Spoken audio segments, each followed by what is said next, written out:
बहुत समय पहले मिस्र की पवित्र नील नदी के किनारे फायूम नाम का गांव बसा था। यह गांव इतना प्राचीन था कि लोग कहते थे कि नील नदी की गहराइयों में आज भी देवी देवताओं की आत्माएं निवास करती है। इसी गांव में एक मछुआरा रहता था जिसका नाम था आरिन। वह सच्चे दिल वाला, मेहनती और संतोषी मनुष्य था। उसकी पत्नी साइरा रूपवती तो थी, पर उसके दिल में लालच की आग जलती रहती थी। आरिन हर सुबह अपनी पुरानी नाव लेकर नील नदी में जाता।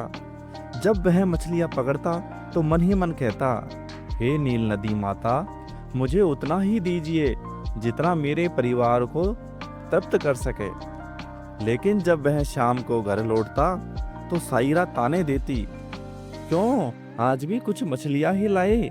क्या सारी उम्र यहीं गरीबी देखनी है?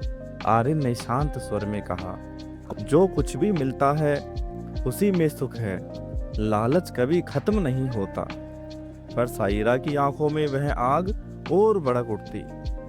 एक रात जब पूरा गांव गहरी नींद में सो रहा था, नील नदी का पानी चांदनी में चमक रहा था।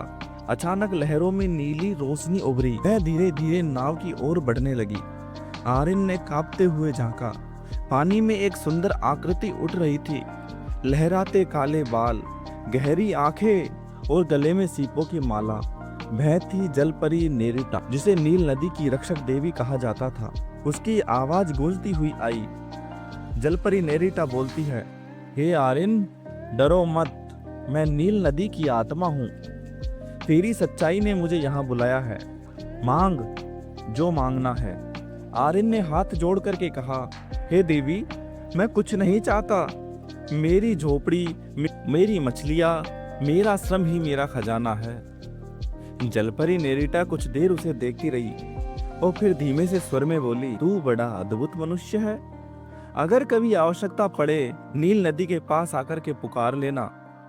यह कहकर के वह जलपरी नेरिटा लहरों में विलीन हो गई। सुबह आरिन जब घर लौटा, उसकी आंखों में कुछ अलग तरह की ही चमक थी।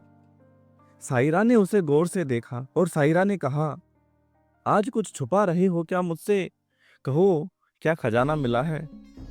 आर्यन ने सब कुछ बता दिया। आर्यन ने बता दिया जलपरी नेरिटा का वरदान और उसके इनकार करने वाली बात बता दी। लेकिन साइरा की आंखों में लालच की चमक उभर आई। साइरा बोली, क्या तुम पागल हो? हाथ आए वरदान को ठुकरा दिया। सोचो सोचो, अगर मैं रानी बन जाऊं तो कैसा होगा? आर्यन ने कहा कि लालच सुख नहीं देता साइरा, लालच हमेशा दुख ही देता है। लेकिन साइरा ने उसकी यह बात को अनसुना कर दिया। अगली सुबह उसने आर्यन को धकेल कर नाव पर भेज दिया और जाकर के कहा कि मेरे लिए एक अच्छा सा घर मांग करके लाओ। आर्यन कांपते हुए नील नदी के पास पहुंचा और बोला, हे जलपरी नेरिटा, मेरी पत्नी चाहती है कि हमें एक सुंदर और एक अच्छा सा घर मिल जाए। तभी लहरें उठी। जलपरी नेरिटा प्रकट हुई और जलपरी नेरिटा ने कहा कि तू जानता है, लालच की राह खतरनाक होती है, लेकिन मैं तुझे मना नहीं करूंगी।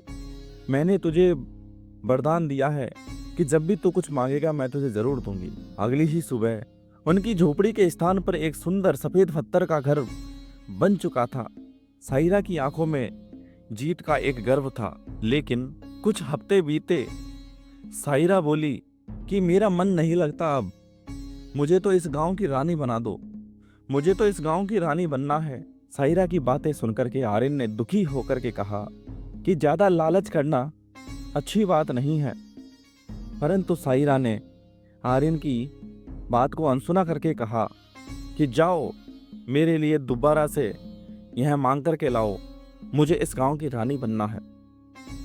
आर्यन ने कहा, ठीक है, यह आखिरी बार है, इसके आगे कुछ भी मत मांगना और ना ही मैं कभी कुछ मांगने के लिए जाऊंगा। रात में आर्यन फिर गया। उसने नील नदी के पास जाकर के जलपरी नेरिटा को दोबारा से पुकारा। जलपरी नेरिटा प्रकट हुई, लेकिन अब वह पहले जितनी खुश नहीं थी। जलपरी नेरिटा ने कहा कि हर वरदान तुम्हें गहराई में डुबोता है। अब बोलो, तुम्हें क्या मांगना है? तब आर्यन बोला कि कि मेरी पत्नी को इस गांव की रानी बनना है।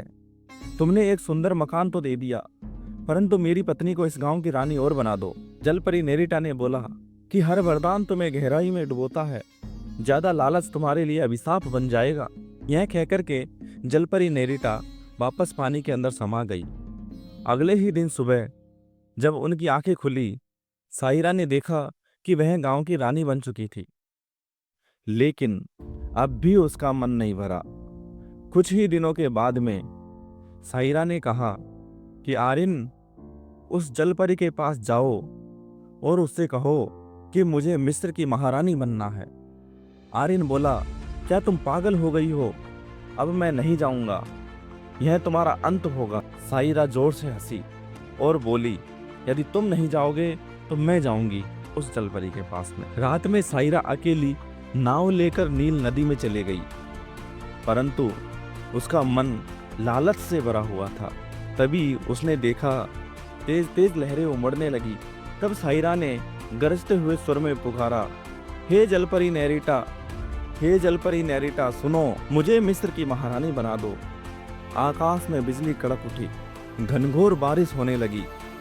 जलपरी नेरिटा गुस्से में प्रकट हुई और गर्जना करते हुए जोर से बोली कि मनुष्य के लालच और अभिमान को नील नदी कभी क्षमा नहीं करती है। यह वरदान नहीं है, यह तुम्हारा शाप है। तभी सायरा की नाव समुद्र में डूब गई और सायरा जैसे तैसे बचकर किनारे पर आ गई। अगले ही दिन सुबह पूरे गांव वालों ने देखा कि सायरा फिर उसी टूटी झोपड़ी के बाहर बैठी थी। फटे कपड़े, गंदे बाल और आंखों में पछतावा। उसका सारा वैभव, महल, मान सम्मान जो उसने प्राप्त किया था वह समाप्त हो चुका था। आर्यन चुपचाप यह देख रहा था।